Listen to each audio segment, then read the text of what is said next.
Shabbat shalom. Shabbat shalom. Shabbat shalom. Shah. This week has been really such a difficult week for Israel. A week of difficult news, a calamitous week, coming just in a week before Tisha B'Av, which is our day of calamities and everything that's would befallen us, all our own, the great setbacks and failings of Jewish history.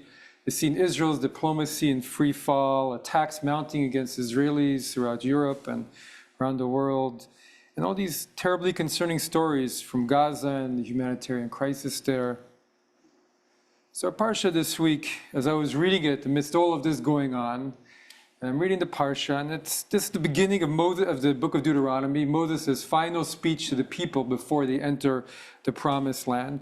And he begins by telling them, this is where you come from. This is the story of who you are. And he recalls all of their journeys through the 40 years, how at first they had the failing, which made them have to wander for 40 years. And then Moses begins to tell them about what it was like when they wandered, what God said to them as they began to go through those 40 years.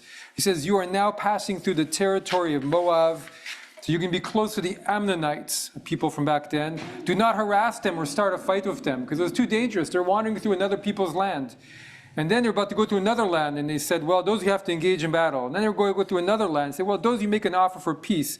And they say, let me pass through your country. I will keep strictly to the highway, turning off neither to the left or to the right. They had to be so careful how they were to manage that.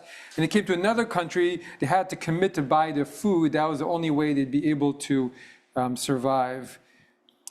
And I thought, wandering is so hard, right? Wandering is so hard. And it's really hard now in Israel. It was even more hard to wander with no Jewish homeland for 2,000 years.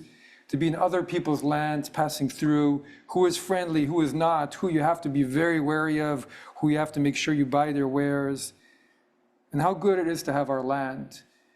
And even here in America, which is our best ever diaspora, best ever in all of our history, we see some of the limits. We're being misunderstood, having to act and be wary, even as we continue to be so blessed over here.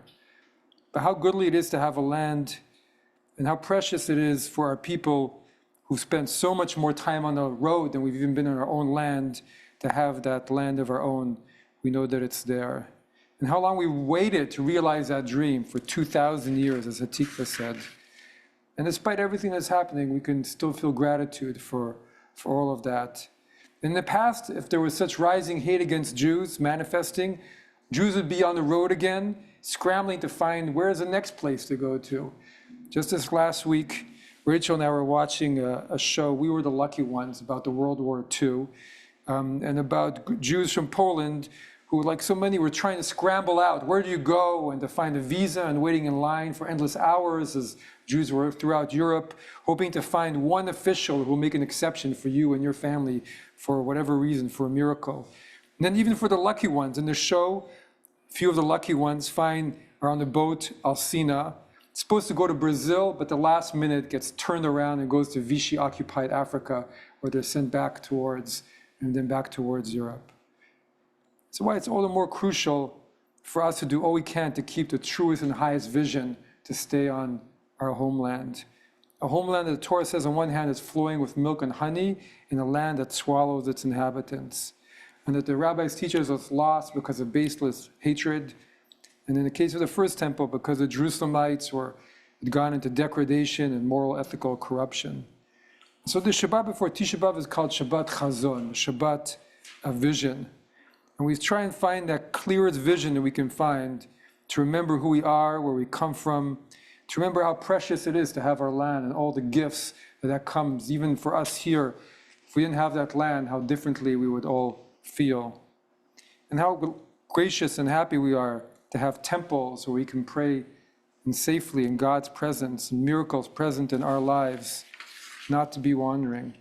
We can't take it for granted, and we have to do all we can in every arena to make sure that we fight to continue it as it is. Shabbat Shalom. Shabbat shalom.